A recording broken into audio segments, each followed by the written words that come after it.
Vamos também ter o quadro em defesa do consumidor e conhecer um livro sobre sexo, sexualidade e sociedade. A de manhã começa já já, às 9 horas em ponto. Até lá.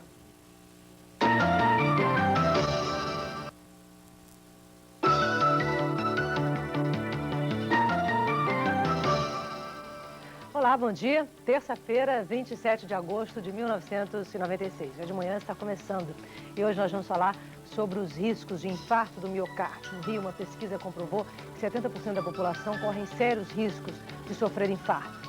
Nós vamos saber os motivos disso e o que é possível fazer para evitar esta ameaça. Nós vamos conversar também sobre sexo, sexualidade e sociedade. E hoje é dia da defesa do consumidor com Nina Ribeiro.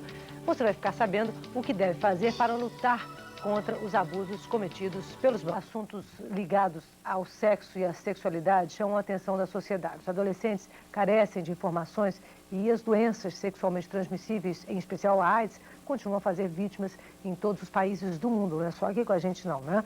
Para colaborar nesta discussão, o psicólogo Silvério da Costa Oliveira, professor da Universidade Federal do Rio de Janeiro, está lançando o livro Sexo, Sexualidade e Sociedade. Ele está aqui com a gente hoje para falar sobre este assunto. Bom dia. Tudo bem? Bom dia. Tudo bom? Bom, vou mostrar aqui logo o livro, esse aqui, Sexo, Sexualidade e Sociedade, né?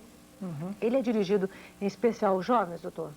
Sim, particularmente ao público adolescente. Nós fizemos o lançamento desse livro no dia 9 de julho, na Livraria Timbre, no Shopping da Gávea, e agora, recentemente, no dia 17 de agosto, durante a Bienal, em São Paulo. O livro ele é destinado basicamente, como eu já disse, ao público adolescente, em virtude de ser um trabalho informativo, um trabalho didático que aborda praticamente todos os campos da sexualidade, da masturbação ao orgasmo, aos métodos anticoncepcionais. Eu cito, inclusive, não só os métodos mais eficientes, como a pílula, o DIU, como também os métodos totalmente ineficientes, que existem, mas têm uma certa coerência, apesar de não funcionarem, como lavagens vaginais, um chumaço de algodão, que existem na nossa sociedade, mas não funcionam.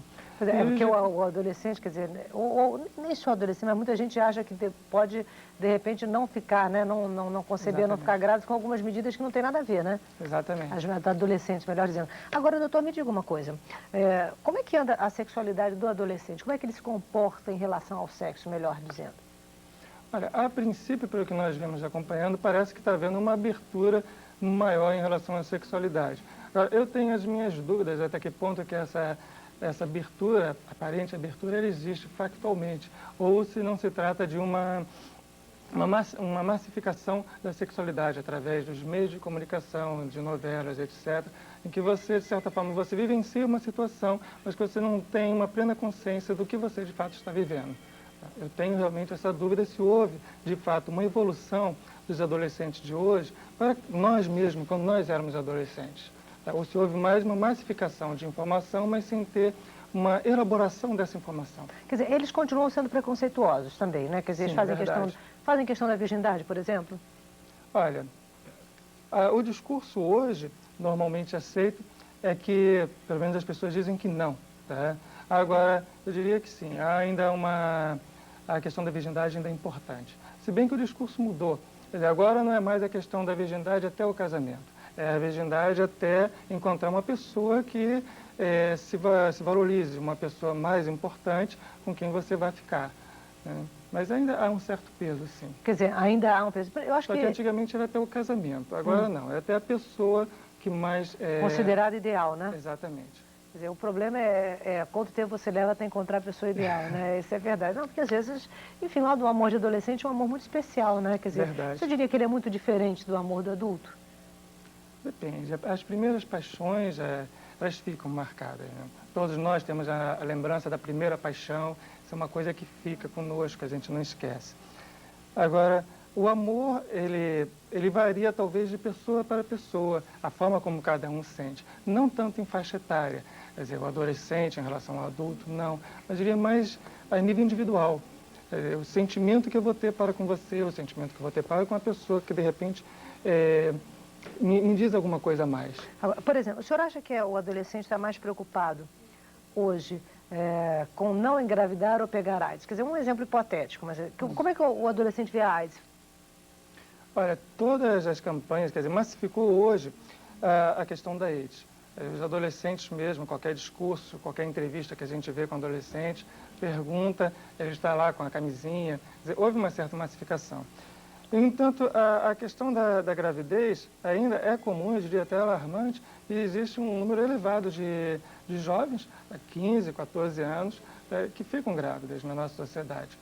Ainda ontem eu estava conversando com uma colega minha, psicóloga, no colégio que ela trabalha, uma adolescente, 15 anos, ficou grávida, e isso mobilizou, inclusive, toda a turma, todo o colégio, em relação àquela gravidez. Que ela só percebeu que estava grávida aos 7 meses. Ah, mas é muito distraída, francamente. Quer dizer, Pensou que estava só engordando. perceber que está grávida com 7 meses, essa é um adolescente muito light, né? Ela continuou a ter a menstruação, pelo menos algum tipo de corrimento de sangue, de acordo com o discurso dela, e por isso ela não se preocupou. E começou a engordar, até que não deu mais. Eu, por exemplo, só percebi todas as vezes que eu fiquei grávida, só percebi realmente em torno dos 2 meses, mas acho que é o normal, quando a mulher mais ou menos descobre, né? Não é isso? Quer dizer, agora eu sei também que a gravidez na adolescência tem diminuído em termos de idade, quer dizer, aumentado em número de adolescentes e diminuído em termos de idade. Cada vez meninas mais jovens ficam grávidas, né? Qual é o perigo de ter, quer dizer, psicológico, não estou dizendo do ponto de vista clínico, de se ter um filho muito cedo? Emocionalmente, a estrutura de personalidade que você tem aos 16 anos não é de certo que você vai ter mais tarde, quando você for uma pessoa adulta. E a pessoa mesmo, a escolha que você pode pensar que é o seu príncipe encantado, que é a pessoa que você vai ficar para a vida toda, aos 16, talvez não seja aos 17 ou aos 18.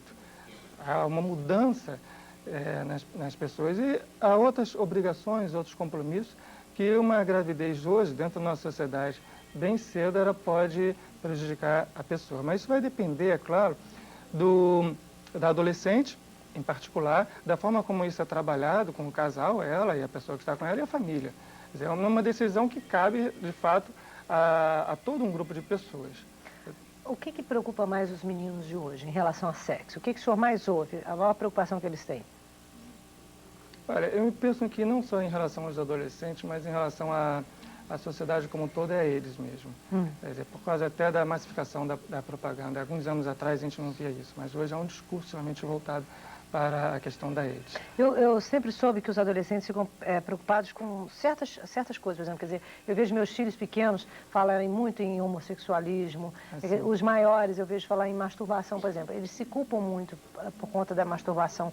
O que o senhor acha disso? Quer dizer, como é que o senhor acha que se deve aconselhar um adolescente em relação a isso? Primeiramente, a masturbação. É bom que se diga que é um comportamento sexual normal, inclusive é até importante para que se conheça o próprio corpo, tem um caráter instrutivo. Em várias técnicas, a pessoa que tem algum problema de disfunção sexual, não consegue o orgasmo sexual com o parceiro, várias técnicas empregadas fazem uso da masturbação justamente para que a pessoa, aprendendo a tocar o seu próprio corpo, possa depois se soltar com o seu parceiro. Então é um comportamento saudável, a não ser que seja feito de uma forma obsessiva, que a pessoa esqueça da vida e fique só com aquele comportamento. Mas que entre os adolescentes isso é um pouco comum, né? Quer dizer, os meninos ficam, principalmente os meninos, ficariam, quer dizer, me corrija se eu estiver errada, né? Ficariam muito mobilizados numa certa época da vida, quer dizer, talvez entre os 13 e os 18 anos, ficariam muito mobilizados. É verdade que isso acontece, essa mobilização assim? É a descoberta da sexualidade, né? A descoberta da sexualidade do ser humano ocorre mais ou menos nessa fase, logo após a puberdade, nesse momento, né? Mas a questão da masturbação não está só presente a nível dos adolescentes, ela está presente, é constante também a nível dos adultos. Os adultos têm medo que a masturbação vicie ou que ela não permita que você depois consiga chegar ao orgasmo de uma outra forma. Até que ponto isso é verdadeiro? Não, isso é falso. A masturbação não vai viciar e nem vai implicar que você não obtenha o orgasmo de outra forma. Pelo contrário. Justamente pela descoberta do seu próprio corpo, você vai ter uma facilidade maior de se colocar diante do seu parceiro. Você vai poder, inclusive, dizer o que você gosta e o que você não gosta, seja você homem, seja você mulher. Especialmente no caso das mulheres, porque a sexualidade feminina é uma coisa bem complexa. Todo o corpo está envolvido. E é necessário que a mulher tenha um conhecimento do seu próprio corpo, que ela não fique na dependência do seu parceiro, venha conhecer esse corpo. Ok, agora o senhor aqui, desculpe, pois não, pode falar. com relação ao homossexualismo que você tinha colocado, bem, há 20 anos atrás, digamos assim, talvez até menos, era considerado pela comunidade médica e etc., como algo patológico, um estado patológico.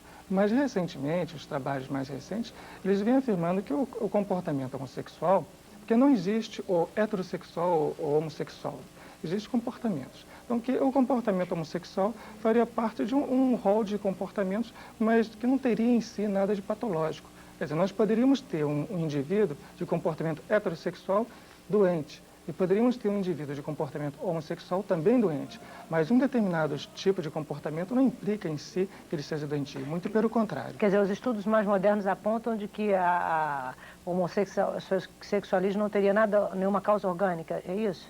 Não teria nada de patológico e com relação agora, com relação à causa orgânica, aí é questionável.